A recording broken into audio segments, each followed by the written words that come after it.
2 square feet of ground. One Amish family's entire potato supply for the year. I didn't believe it either until I saw it with my own eyes in Holmes County, Ohio. A man walked up to a simple wire cylinder next to his barn, maybe 2 feet across, cut the ties, unwrapped the wire. Potatoes spilled out like a slot machine jackpot.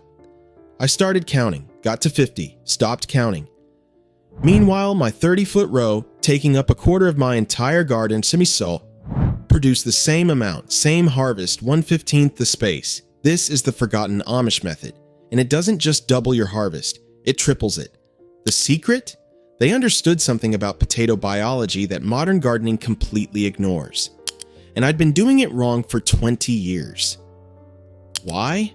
How have you done it so far? Here's what nobody tells you about potatoes. They don't grow from roots. They grow from buried stem.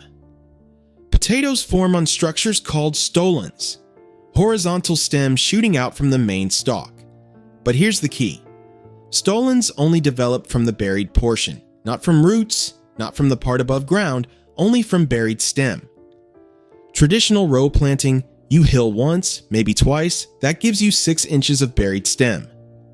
1 production layer.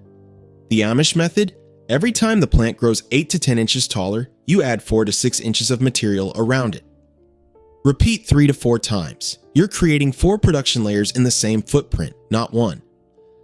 4. This isn't a trick, it's basic plant biology, but here's where most people fail before they even start. Not all potato varieties cooperate with vertical growing. Some, like Yukon Gold and Red Norland, and set tubers mainly near the base. No matter how high you build, they produce 1 layer. You can build the perfect tower, won't matter. The varieties that work produce stolons continuously as the stem grows taller. Every time you bury more stem, you trigger more potato production. These varieties are tower compatible. Russet Burbank, German, Butterball, Elba Kennebec Katahdin, all blue. One more critical point. Never use grocery store potatoes. Most are treated with sprout inhibitors. Your tower will fail and you'll never know why. Use certified seed potatoes. You don't always have to buy new seed potatoes. Keep some that you will plant again in the new year. If you're already thinking about building this, hit subscribe now. Because what comes next is where most people mess up the construction. Size and materials, 2 feet wide, 3 feet tall. Use welded wire fencing with 2 by 4 inch openings. Roll into a cylinder, secure with wire ties. Total footprint 3 to 4 square feet. Why this size? 3 feet gives you room for 3 to 4 hilling cycles. Taller gets top heavy once filled with wet compost. Shorter limits your production layers. This is the sweet spot. Location matters. Full sun. Minimum 6 to 8 hours. Level ground. Potatoes hate standing water. Good drainage is non-negotiable. Layer line the inside bottom with 10 to 12 inches of straw along the edges. Prevents compost from spilling out. Creates airflow, stops rot. Add 6 inches of 50-50 compost and straw, light and fluffy. First planting. Prepare seed potatoes 2 to 3 days before planting. Cut into egg-sized pieces, at least 2 eyes per piece. Lay them out in a cool, dry, shaded place. Let the cuts dry and form a protective skin. This is called suberization. Fresh cuts rot in moist compost. Calloused cuts survive. Place 4 to 5 seed pieces evenly spaced, eyes facing up. Cover with 4 to 6 inches of compost straw mix. Water thoroughly. Your tower is now 12 inches tall. In 1 to 2 weeks, green shoots appear. That's your signal. When shoots reach 8 to 10 inches tall, add another 4 to 6 inches of compost straw mix. Cover most of the stem. Leave 3 to 4 inches of foliage exposed. That exposed portion keeps photosynthesis running, which fuels everything underground. Every buried inch of stem triggers new stolons. Every stolon becomes a potential potato. Repeat every 2 to 3 weeks. By season's end, your tower stands 3 feet tall. But what matters is what's happening inside. 4 tiers of potatoes forming along the entire buried stem. Stacked production. 5 to 7, plant 2 to 3 weeks after last frost. Soil temp 45 degrees Fahrenheit minimum.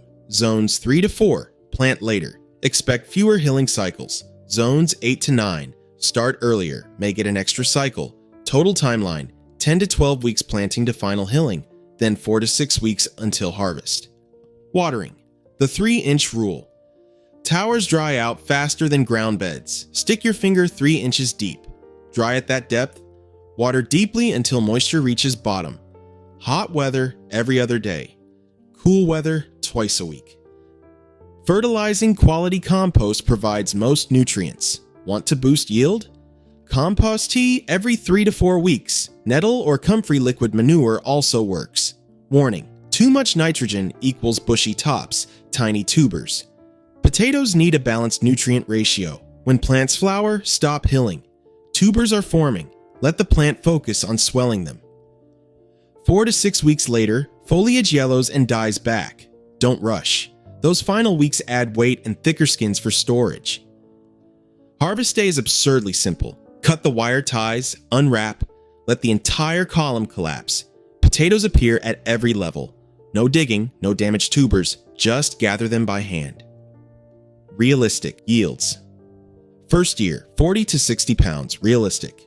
With experience, 70 to 80 pounds achievable. Optimal conditions, right variety, full sun, perfect watering, long season. 100 pounds possible.